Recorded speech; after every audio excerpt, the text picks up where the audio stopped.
Today we're going to say the story Boxing Bootsie. I'm Tabitha Katarina, Tabby Cat for short. I love cats, hairballs and all. And I got to choose where to spend my vacation on. A movie set with my parents. They're veterinarians. They help for animals and care for them. And I said no thank you because there was not going to be any cat actors, only horse actors. Choice number 2, at our house with my nanny Pam. And choice number 3, at the terrific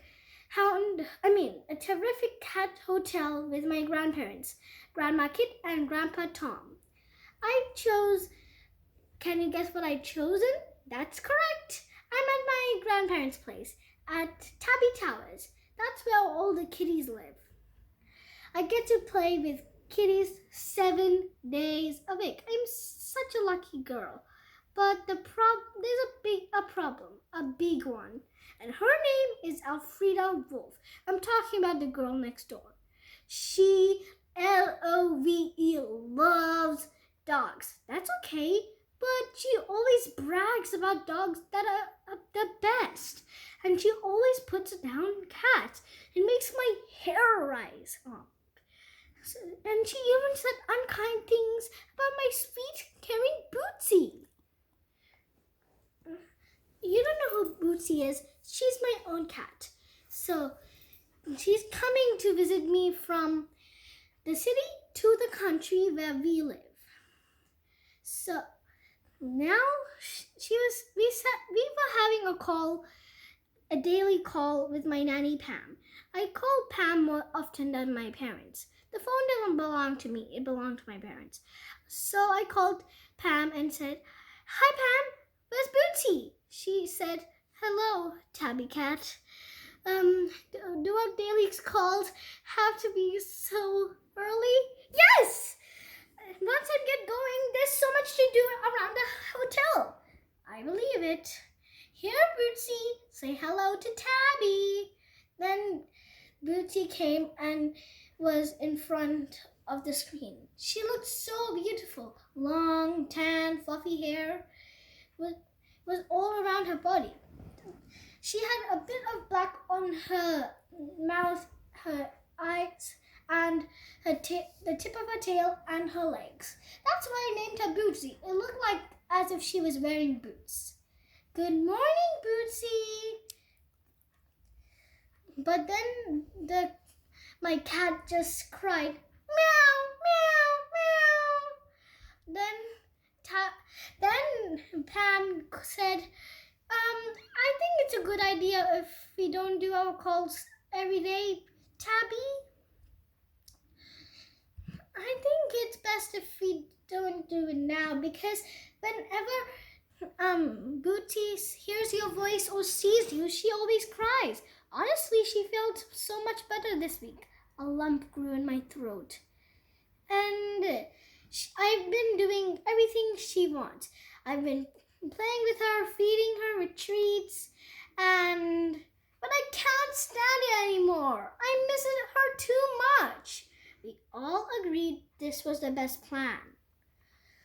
Can we bring her here, please? I'm gonna ask Grandma Kit again.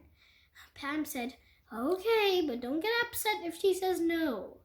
And then I grumbled, "All right." I said bye to Pam and switched off my phone. I knew what Grandma Kid was going to say, but I'll be prepared. I'll have facts to prove my point. 10 minutes later, I was in a sea of non-fiction cat books. The books belonged to me. Of course, I read them many times. I brought them from the city to the country. Now I was finding important parts where cats are territorial. Cats are more territorial than dogs. Of course, I will never tell that to Elfrida. Of course, she would say that dogs are totally laid back. But I would say Himalayan cats like Bootsie are one of the most laid type cats. So I found a area that in the book that says a cat's more territorial than dogs, but so when they get territorial, it's when there's not enough toys or comfy beds or not enough space. So then I went to Grandma Kit. And when I was there, I was already starting begging. And I was knocking on the door and I asked, all clear? Grandma said, all clear. I went into the door and quickly shut it behind me, so no kitties or cats can leap past my feet. Tabitha? Grandma Kit said. Is that you? I said, yes. Can Bootsie come here, please? And it's been 2 weeks since I've seen her. 2 whole weeks. And then Grandma Kit's smile faded into a frown. But Pam is taking excellent care of her.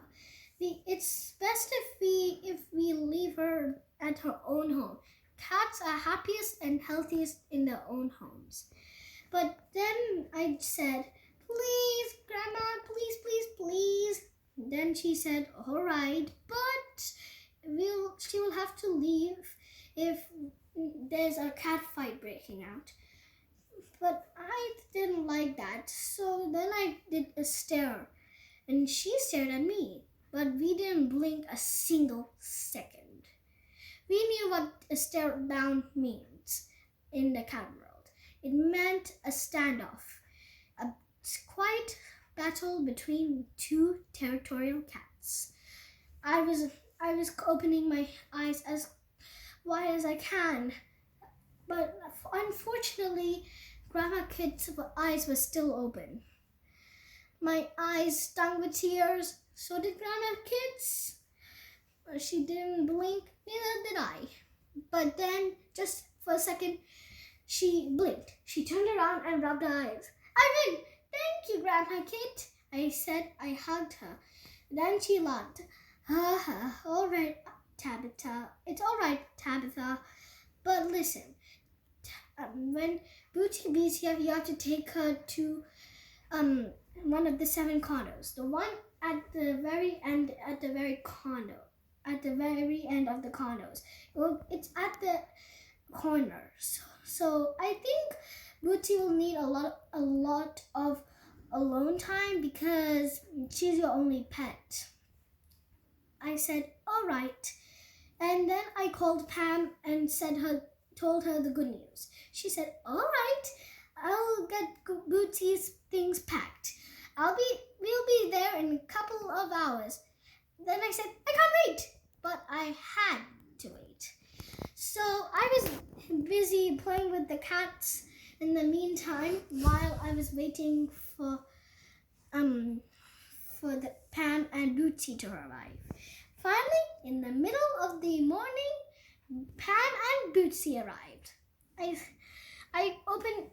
heard the doorbell. Our doorbell doesn't just do ding, ding. It doesn't meow, meow, meow, meow.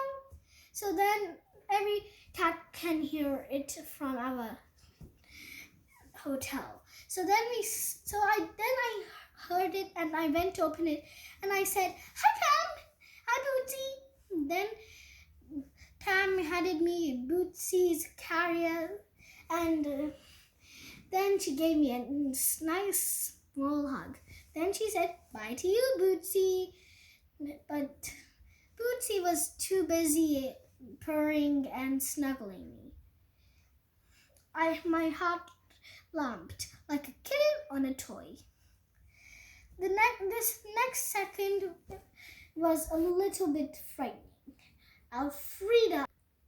Then Elfrida came in. She is such a pain. I'll explain everything after in episode 2. Bye bye.